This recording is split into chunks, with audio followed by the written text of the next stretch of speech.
In one of my videos I posted that was about something like finding the eternal home.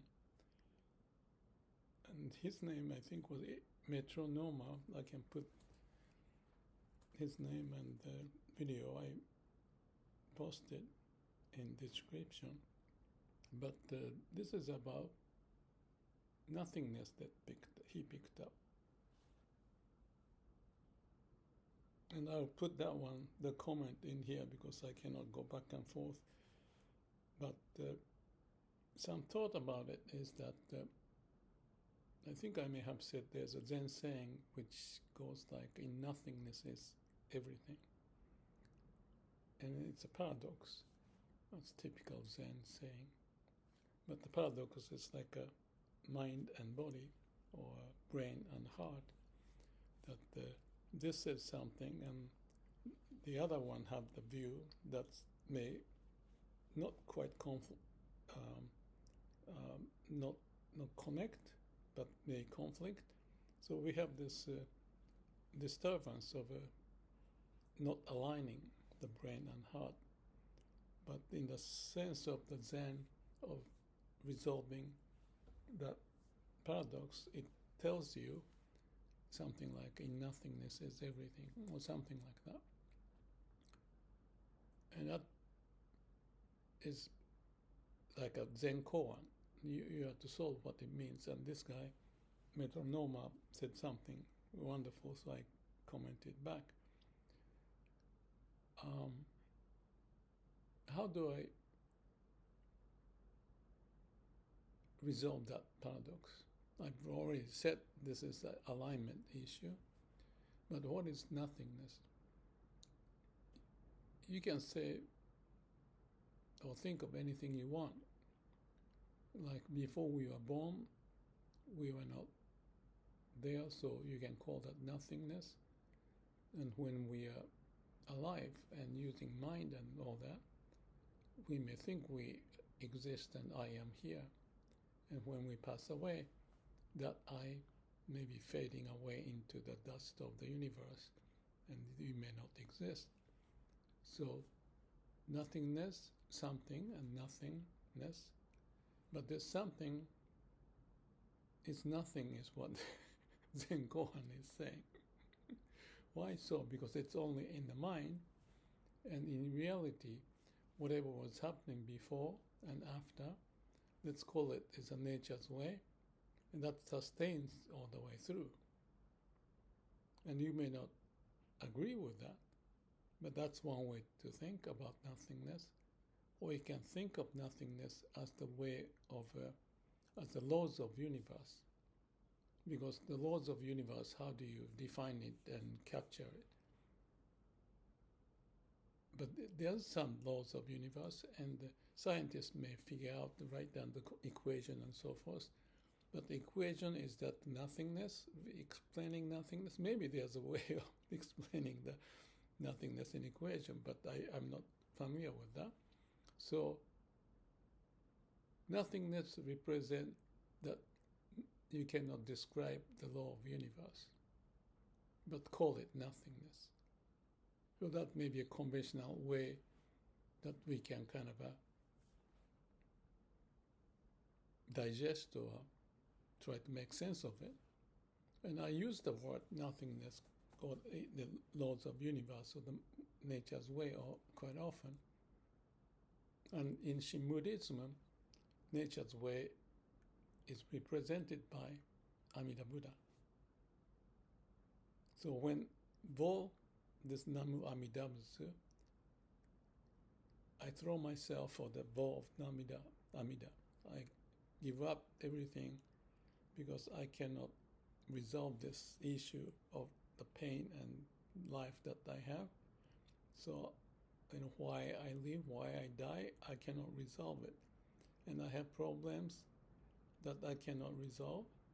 So, and I'm incompetent. Maybe they don't say it, but you feel incompetent when you cannot solve problem.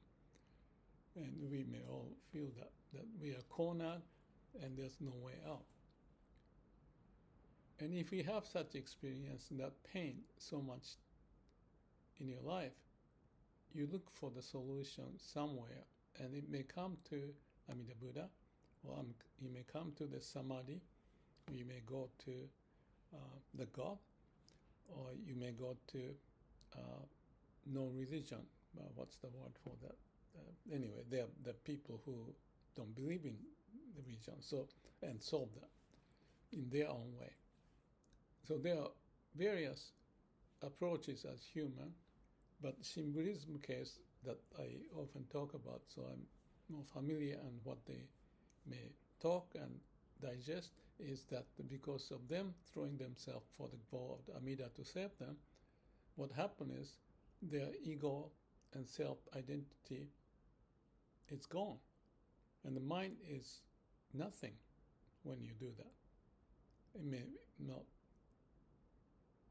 be right to say the mind is nothing. Mind that freezes if you don't go out, to solve the problem of life, and cornered as hitting the wall with the brain, and no, I can't do, no escape. What do I do? Amida Buddha, please help. But they realized that the same as Amida Buddha. In one of the videos I mentioned about the breathing, Myokonin says that breathing is like Namu to throw away the no way out problem to Amida, and the breathe in is Amida to, like a Pac-Man, I eat it, that the delusionary thought of the human, and give you the liveliness inside of you, that you are transformed. I think about the transformer in AI, but this is a little different perhaps. Transform themselves into, but I think there's a connection, but that's another story. Transform into as if they become Amida. And that's unbelievable, that they are so compassionate and they don't want to kill anything. And I'm just so fascinated that they exist, and not the those intellectuals, but the layman. And they live happily, many of them in Japan, and even recent, and they have those people sharing ideas, but it doesn't come out to the society, or even in Japan, but also in the Western, because as I may have mentioned in the other video, Daisetsu found even in Japan that he realized the importance of those people that may not be found by the intellectuals or the who preaches this and wonderful theories, but rather the basic people that vote themselves to get the help from Amida. And Amida's vote is corresponding to that. And by saying Namu Amida Butsu, Namu, I throw away myself, Amida's Namu Amida Butsu, for the sake of Amida Butsu to take over.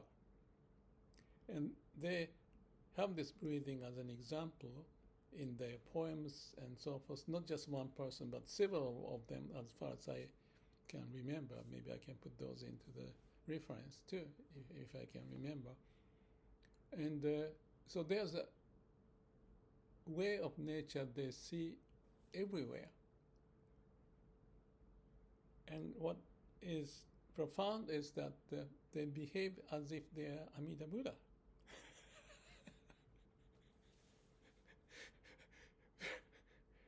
That's tremendously amazing.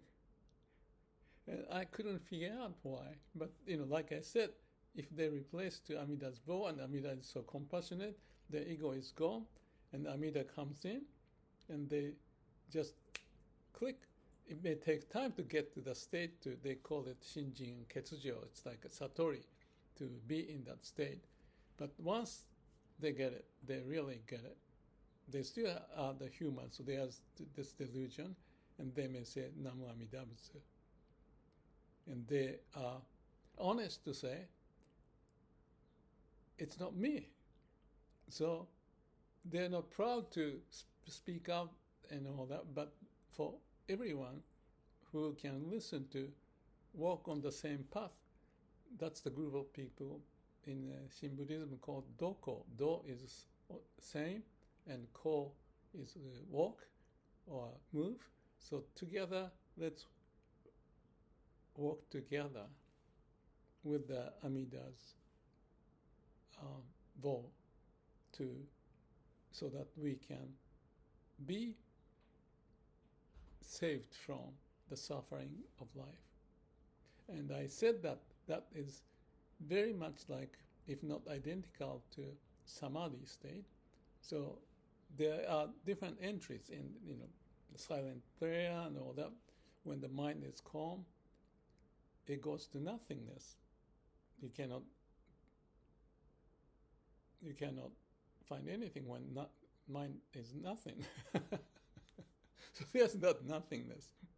Nothingness, but yet in nothingness, the whole universe exists, so everything is there.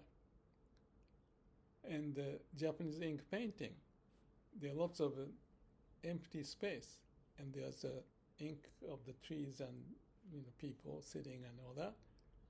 So with nothing behind, everything's reveals. But if you're caught up in that things reveals, you may lose that nothingness as like a foundation. So the foundation is like our eternal home. That's what I was talking in the other video, that this metronome commented. And I responded something, I don't remember now, but I'm responding in a way that is connected to this nothingness that he pointed out, that I shared in the video, by trying to characterize what he got. And he said something about, with that as a foundation, life is has a meaning of something, or some such thing. Again, I don't have the comment in here, but I'll put it in the description. Please take a look. So that's the story about nothing, and the nothing as the foundation. Foundation is nothing, and laws of nature, whatever way you want to think about, that manifest so that everything exists, we exist, and that is continuum of what the universe is doing. With the foundation, everything exists. In this everything, there's impermanence, life, death, and all that. And the life and death is representing the laws of nature, even though the mind says, I don't like death, so I only want to talk about life. Then you lose the background of nothingness, whereas that Myokoni sees, and when they say Namu Amida Butsu, they're not saying to get somewhere. Some says Namu Amida Butsu itself is already that transformation, and you are in, they call it the Pure Land. So Namu Amida Butsu represent Pure Land. It's like a Nirvana, heaven. So their point is, you don't have to die to go heaven if you want to think that heaven is after death. This moment to moment is already a transformation, or the death and life moving on. As physically we may know that the hairs get new, the skins get newer coming out. So life and death is cannot be separated, but we want to separate. That's what the mind does. But if you know the connection of that, and the paradoxical separation can be aligned or resolved with a bridge or transforming idea of recognizing the law of nature, Amida Buddha, or whatever the term, or whatever the way. So let me just finish that Samadhi that I talked about, and we may do this meditation. I do it every day, and that is about finding the resolution or paradoxical relationship of mind and body. From the settling of the mind and calming the mind down, our mind gets calm into emptiness or nothingness, no mind. And there's a breathing going on. We notice the breathing.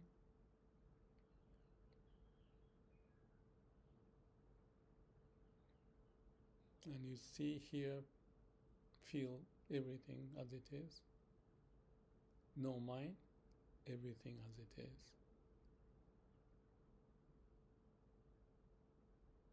And that's your eternal home. So, this can be seen as a bullshit talk about nothingness. And actually, that's what it is. In Tao Te Ching, or Tao Te Ching, whatever way you want to call it, in Taoism, if you don't love the way, it is not the way. They're preaching, talking about the way to live, and it's so so paradoxical. People laugh at it. So we can laugh at it. But we have those people who take the path very seriously.